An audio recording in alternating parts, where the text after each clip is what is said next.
Hey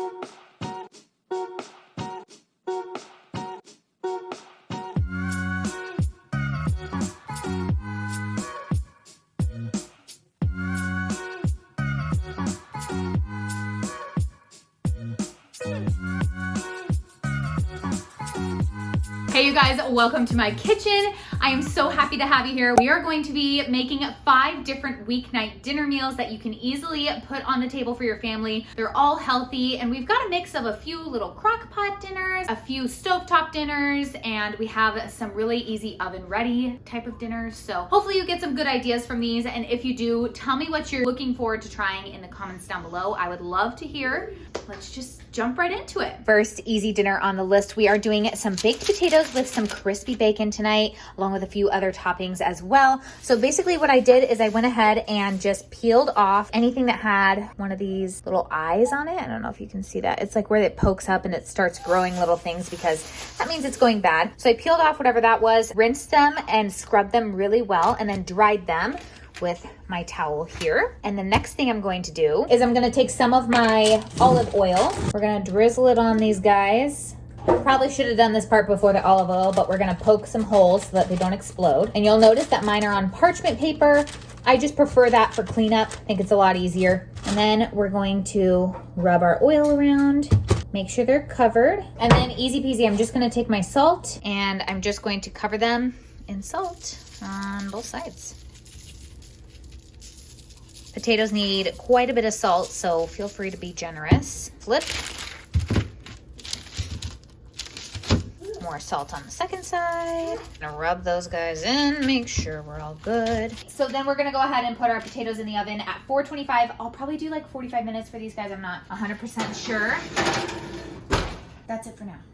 Do you guys like my stay-at-home look? It is a Sunday, so that's why I look like this, but I'm gonna be going ahead and cooking up the bacon next. This can be a step that is easily skipped, but we love the saltiness and the crispiness of the bacon. I think it brings something amazing to your baked potatoes, but if you wanna keep it simple, just get out the butter, the sour cream, and some shredded cheese and go from there. If you wanna add more, you could also do some chives. Those would be incredible. If I had those on hand, I'd be doing the same thing. You could also add in some like browned sausage if you wanted to, or ground turkey, ground beef, anything you wanted like that if you want to kind of beef up your potatoes. I'm going to go ahead and do bacon next. Because we're going to use the bacon probably a little more crumbled up, I don't mind cutting them in half pieces, and that makes it easier for them to cook as well because you can fit more in the pan. So I'm just going to cut them right in half through the package with my kitchen scissors.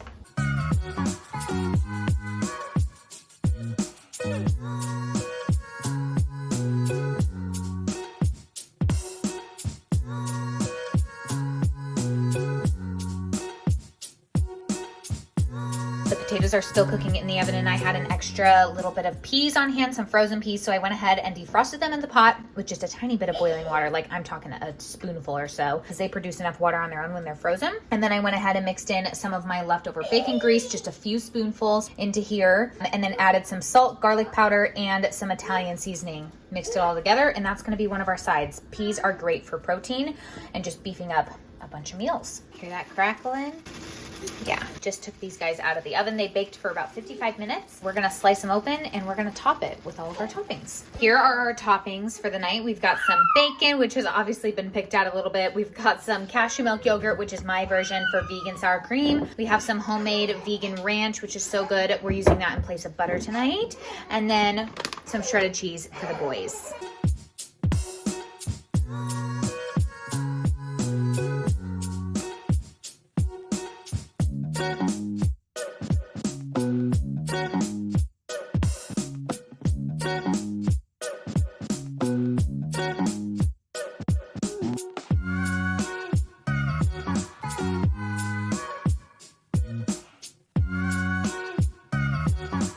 Easy peasy. I really have no idea how to make this look appetizing, but it is so creamy. The potatoes are incredible. And then I will just give a little bit of this to Loki Bear. So we've got our vegan sour cream on there, which is the Forager cashew milk yogurt. We have some homemade vegan ranch. We have our bacon, and we have our peas that I made. And this is gonna be a hearty filling meal. We're all gonna be satisfied after. This is what Logan's plate looks like. I'm gonna give him a little bit of the potatoes, but he's not a huge potato fan, honestly, unless they're in the shape of fries.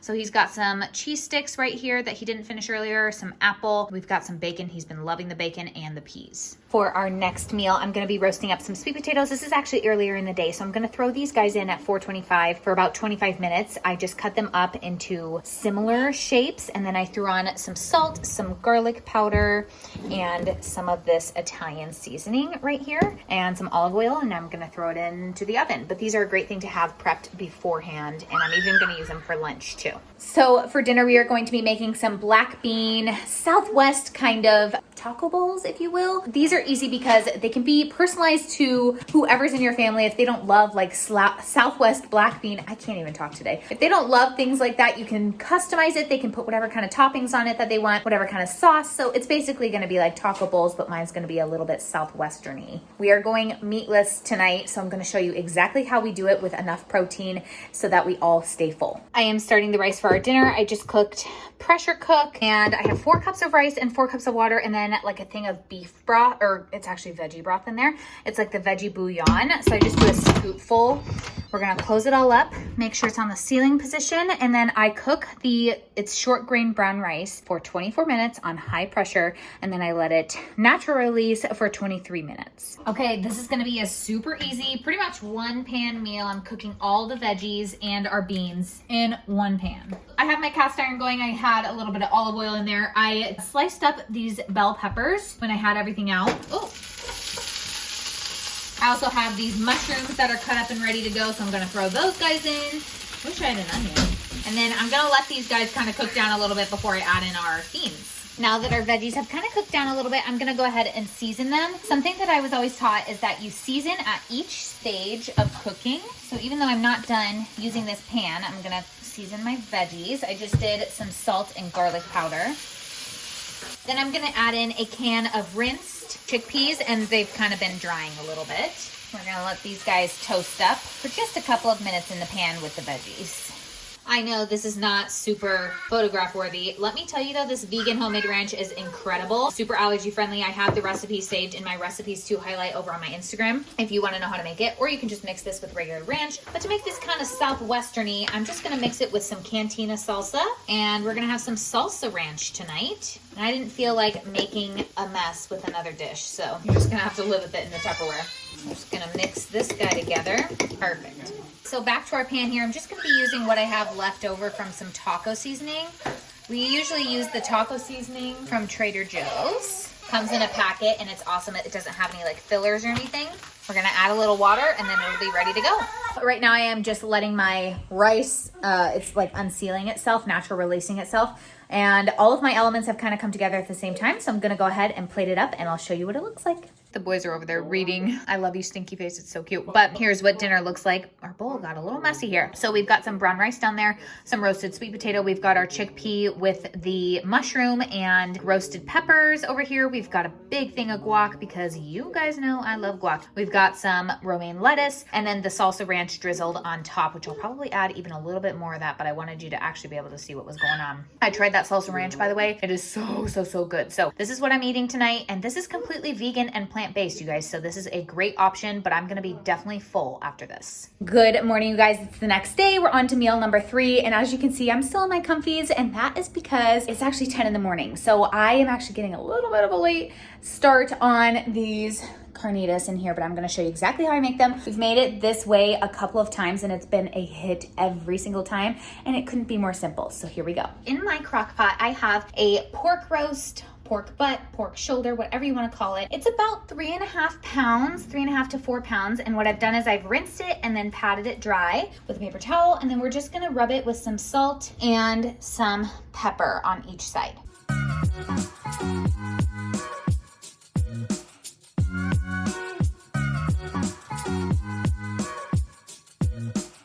The next thing we're going to do is we're gonna take a rub, and you can mix this all together in one bowl before you rub this on, or you can just do it the way I'm gonna do it because I don't wanna make more mess. But I am going to take my olive oil. I know it says avocado oil, but I have just refilled this bottle with olive oil. And we're gonna just use a little bit of olive oil on our meat. I'm taking this Italian seasoning. You could also just take plain oregano, but this is what I have. We're gonna sprinkle a good amount on there. I'm not afraid of seasoning. And then we're gonna wanna make sure that we're doing these steps on both sides as well.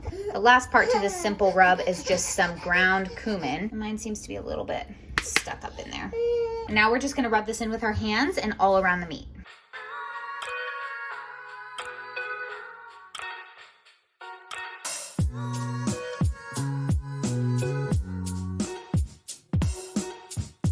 So moving on down the line, I have 2 oranges right here that I'm gonna be hand juicing. It should come out to 3/4 cup of orange juice. And then we have 1 onion that is diced. And we're also gonna be using 4 cloves of garlic.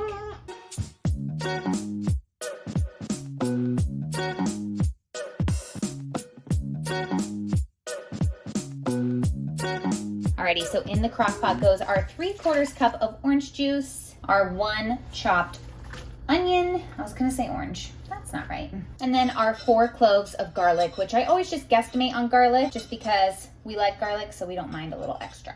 So all of that took me less than 5 minutes to put together. And then we're just gonna stick the lid on, turn it on high, and cook it for 7 hours on high or 10 hours on low. Here's what it looks like 7 hours later. Smells amazing. I wish you guys could all smell it. I'm gonna leave that juice in there and kind of just shred it up. It should just fall right apart, but I am going to pick off any kind of visible fat that I can see. We're all shredded up now, and it might look like there's a lot of liquid in there, and there kind of is. It's a little bit oily. This time I think I used a lot of olive oil for the rub, but that's okay because when I go ahead and sear this up, which is a must-have step, don't skip this step, the oil will just help me like lubricate the pan basically and help me get a good sear on this meat. So I am actually going to take my cast iron over here.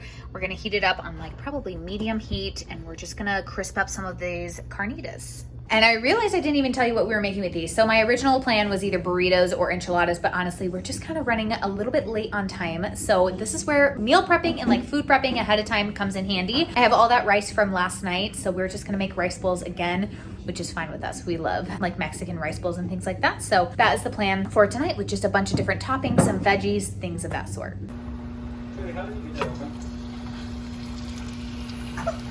I'm coming to the end of searing this meat. You can hear the boys playing in the background. And that's my microwave going off. I am going to add in these black beans just to get some more protein into our bowls, a little bit something different with the texture. Kind of let these guys heat up in the cast iron too. Alrighty, and here's what we've got. We've got brown rice on the bottom. We have some crisp romaine lettuce. We've got some veggies over here, just some cucumber and bell pepper that I had cut up. We have our amazing carnitas with some black beans. We've got some guac, and we have some mango salsa with a little bit of vegan sour cream, which is actually just cashew milk yogurt. But I'm gonna show you guys exactly what I use for these things so that you can replicate it if you need to. So this is what I use for vegan sour cream, and it tastes just like sour cream, but their vanilla yogurt is also really good just for yogurt, in case you're wondering. This is what I use for the guac. I'm the only one in the family who likes guac, so I get the little packets, even though I usually don't do single-use things like this because they charge a lot more. But for something like guac where it goes bad if you open the whole thing and you don't eat it right away, this is worth it for us. I get these organic avocado and sea salt. That's basically all they are, is avocado and sea salt.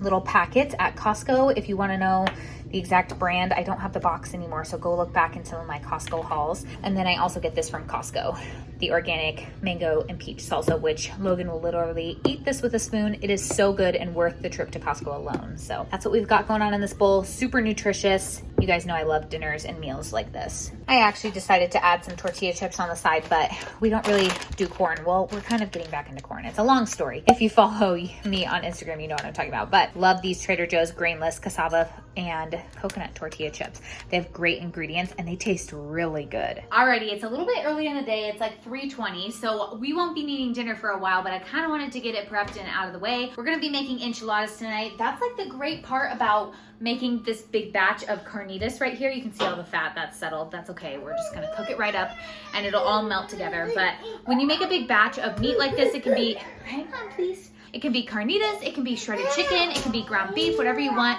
You can use it in multiple different ways and it really saves on your time. So I'm gonna be making some enchiladas with these carnitas tonight. Another thing that's super nice to keep prepped on hand is that rice from the other night. So I'm just gonna steam this up, make sure it's ready to go, and this is gonna be something that goes into our enchiladas. Quick and easy. I'm gonna be starting in my cast iron skillet like almost every other time. And we're gonna be heating it up over medium heat.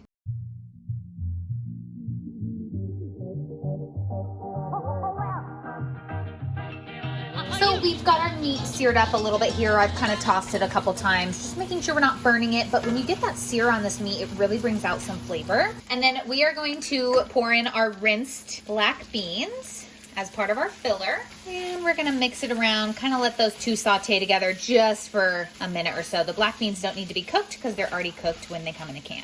Now that these have been sauteing for a minute, I am going to scoot them all to one side of the pan. And I wanted to use some refried beans on the bottom of our tortillas just to give it like a creamy aspect to the enchiladas, but without having to use cream itself. And I'm just gonna be heating it up in the back of the pan there.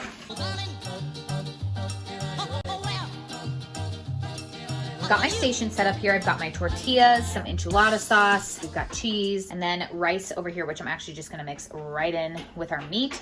And then we have our refried beans. With these tortillas, these are the brown rice ones from Trader Joe's. You need to heat them up before you use them. So I'll just be heating them up one at a time. Same thing with the siete tortillas, but I only have one left. I'm just gonna use it because I have it. And then I like to go ahead and pour some of the enchilada sauce in the bottom of the pan. Take our tortilla, and once I have that tortilla in there, to try and streamline this a little, I'm gonna stick the next brown rice tortilla in the microwave. I'm gonna use some of the refried beans on the bottom here. And we have some of our filling. Oop, and it's breaking. Typical with these kind of tortillas. Next tortilla.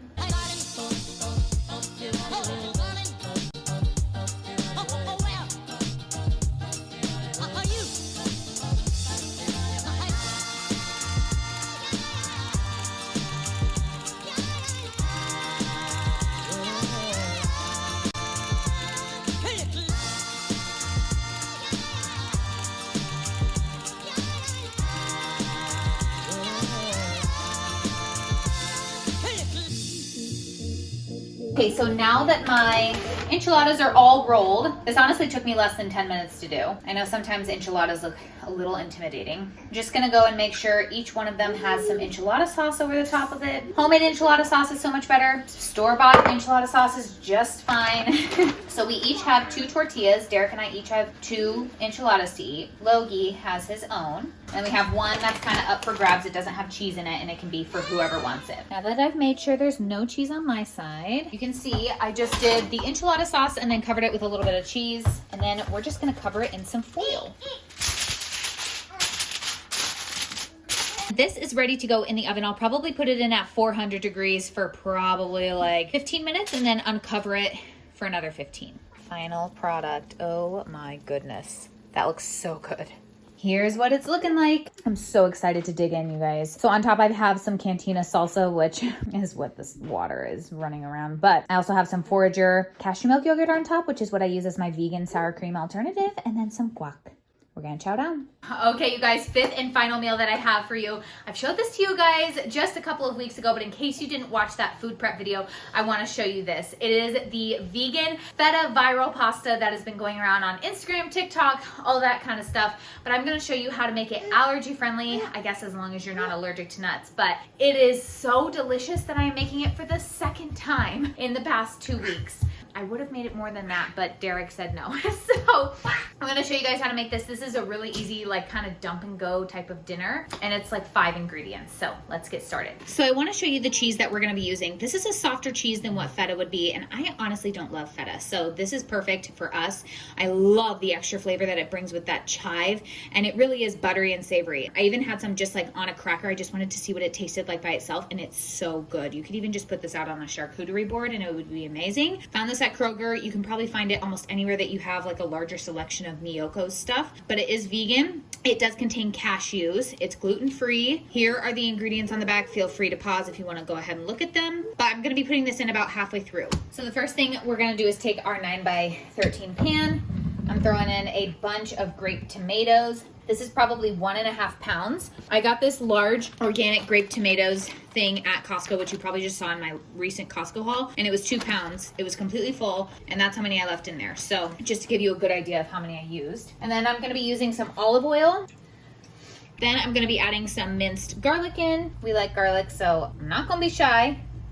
And then some of this Italian seasoning. And then you're just gonna take a freshly washed hand and mix it all together. And that's how easy that is. We're gonna stick this in the oven at 400 degrees for about 15 minutes. And then after 15 minutes, I'm gonna make a little hole in the middle like this, set my cheese in and some fresh basil and cook for another 10.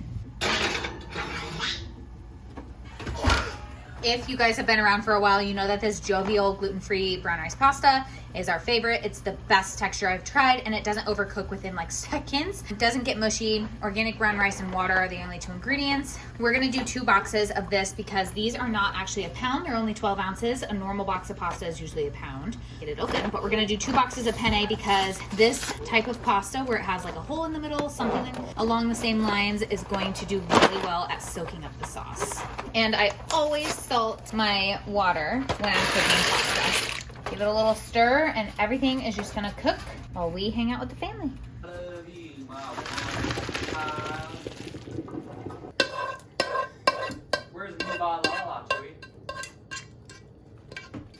With gluten-free noodles, I always run cold water over them after they're done cooking because they hold their heat so well and they do go mushy. These ones don't really as quick as other ones, but if you let them keep cooking with the heat in there, it won't be good.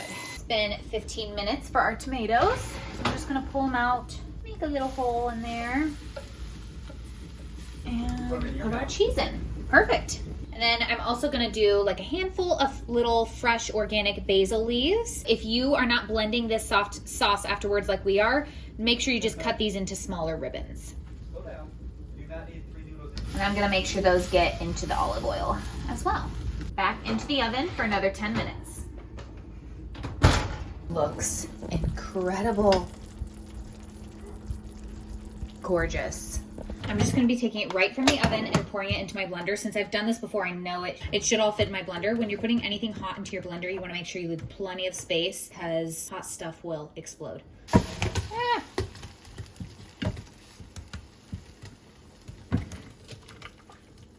So I am blending this sauce. You do not have to at all. You can just add your pasta right in to that dish, that baking dish.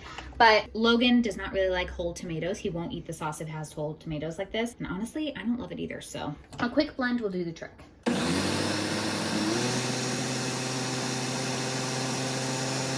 just gonna pour my pasta right back into this dish. We're gonna pour our sauce right on over. Oh my gosh. Looks so good. So how I described it last time was kind of a mix between a vodka sauce and the 5 cheesy al forno from Olive Garden. And then because the sauce is still so hot, it's just gonna heat those noodles right back up for us. So no worries that we put cold water on them.